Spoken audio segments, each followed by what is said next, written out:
আমাকে কথা বলতেই হবে ইনশাআল্লাহ, কারণ আগামীতে আবার আপনাদের সাথে দেখা হবে কিনা আমি জানি না। কথা বলতেই হবে। বসেন, কেউ দাঁড়িয়ে থাকবেন না। আমি দেখতে পাচ্ছি বাংলাদেশের ভাগ্য আকাশে উত্তর গগনে কালো মেঘ জমা হয়েছে। ঝড়ের পূর্বাভাস লক্ষ্য করছি। যদি মোকাবেলা করতে না পারেন সক্ষম ভাবে, এমন অন্ধকার গাঢ় কালো অমাবস্যার রাত আসতে পারে যার সুবে সাদেক হওয়া অসম্ভব। সুতরাং আপনারা কি কাপুরুষের মতো কাফের মুশরিকদের গোলামি করে মরতে চান? বিড়ালের মতো 500 বছর বেঁচে থাকার কোনো লাভ নাই। সিংহের মতো 1 ঘন্টা বাঁচতে চাই।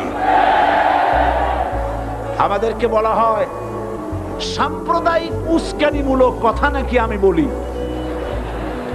পত্রপত্রিকা দিছে না তারা? সাম্প্রদায়িক উস্কানি কথা। সাম্প্রদায়িক উস্কানিমূলক কথা বলি, সেই জন্যই বোধহয় শত শত মুসলিম আমাদের কাছে এসে মুসলমান হয়। মানুষে আর বোকা বানানো যাবে না। যাবে কি? আর বোকা বানানো যাবে? তারপর বলছে কি? এরপরে বলছে আমাকে বলছে রাজাকার। শুনে রাখো চট্টগ্রামের লক্ষ লক্ষ জনতা, পার্লামেন্টে যখন আমাকে এই কথা বলা হয়েছিল, আমার পার্লামেন্টের কলিগ জাফরুল্লাহ চৌধুরী সাহেব বসে আছেন এখানে। হ্যাঁ, জাফরুল ইসলাম চৌধুরী বসে আছেন পাশে।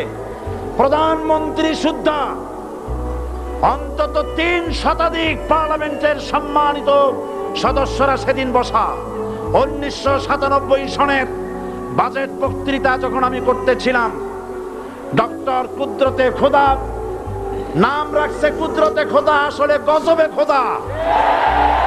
এই লোকটি নাস্তিক, ইসলামের চূড়ান্ত দুশমন। তার প্রণীত শিক্ষা ব্যবস্থার যখন সমালোচনা করছিলাম, ট্রেজারি বেঞ্চ থেকে আমাকে বলা হলো রাজাকার। আমি আমার সমস্ত শক্তি একত্রিত করে বলেছিলাম শুধুমাত্র হিন্দুস্তানের রাজাকারেরাই আমাকে রাজাকার বলতে পারে। আমি বলেছিলাম 1973 সন পর্যন্ত আমি বাংলাদেশের কোন রাজনৈতিক দলের নেতা এবং কর্মী ছিলাম না। আমি রাজাকার নই। আমাকে রাজাকার বলে যদি তাকেও প্রমাণ করতে না পারে 10 কোটি টাকার মানহানি মামলা দায়ের করব। আমার এই বক্তব্য সারা দুনিয়া শুনেছে। পার্লামেন্টে আমার এই বক্তব্য রেকর্ড হয়ে আছে। সেদিন 3 শতাধিক পার্লামেন্ট মেম্বারের কেউ আমার চ্যালেঞ্জ গ্রহণ করেন নাই। যে কোনো ব্যক্তি পার্লামেন্টে গিয়ে আমার বক্তৃতা দেখে আসতে পারেন। এরপরে 1997 সনের 7ই অক্টোবর দৈনিক জনকণ্ঠ পত্রিকা যখন আমার বিরুদ্ধে লিখলো, সেই পত্রিকায় সাইদির ওপেন চ্যালেঞ্জ 8ম পাতা, 1997 7ই অক্টোবর, এত বড় 2 কলমে হেডিং। সেখানে আমি বলেছি বাংলাদেশের সকল সাংবাদিক, গোয়েন্দা বিভাগ, বাংলাদেশের সকল বুদ্ধিজীবীকে আমি আমার পিরোজপুরে আমন্ত্রণ করছি। আমার উপস্থিতিতে যদি কেউ প্রমাণ করতে পারে বাংলাদেশের স্বাধীনতা যুদ্ধের বিরুদ্ধে আমার কোনো ভূমিকা ছিল, সজ্ঞানে স্বেচ্ছায় জাতীয় সংসদের সদস্য পদ থেকে পদত্যাগ করব। 3 বছর পার হয়ে গেছে, আজ পর্যন্ত কেউ এই চ্যালেঞ্জের মোকাবেলা করে নাই। সুতরাং আমাকে যারা রাজাকার বলবে তারা পিতৃ পরিচয়হীন অবৈধ সন্তান। 1971 সনের, শোনো মুসলমানেরা, 1971 সনের কোন কাদা সাইদির গায়ে লাগে নাই। আমাকে রাজাকার বলে জনগণ থেকে বিচ্ছিন্ন করবা, জনগণ থেকে আমারে বিচ্ছিন্ন করা যাবে না। কারণ এই জনগণ আমার জন্য আসে না, এই জনগণ আসে আল্লাহর কোরআনের জন্য।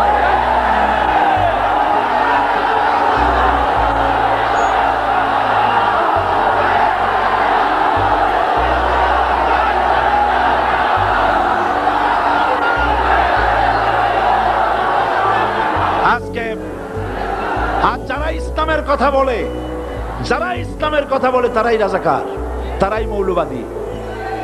মৌলবাদী বললে আমরা অসন্তুষ্ট হই না, কারণ মৌলবাদী শব্দটা আসছে মূল থেকে।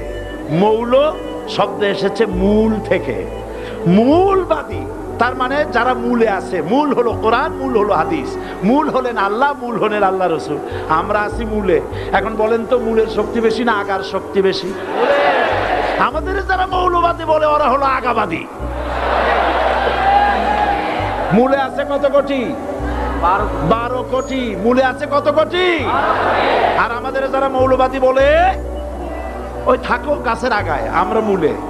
লাফালাফি বেশি করবা না, 12 কোটিতে গাছের গোড়া আসতে নানা দেবে, মামু বাড়ি দিল্লি গিয়ে পড়বা, বাংলার জমিনে জায়গা হবে না। এ কথা বিশ্বাস করো। বাংলাদেশের মুসলমানদের শরীরে এক বিন্দু রক্ত থাকতে শয়তানের তৈরি করা ধর্ম নিরপেক্ষ মতবাদ বাংলার জমিনে কায়েম হতে দেওয়া হবে না, হবে না।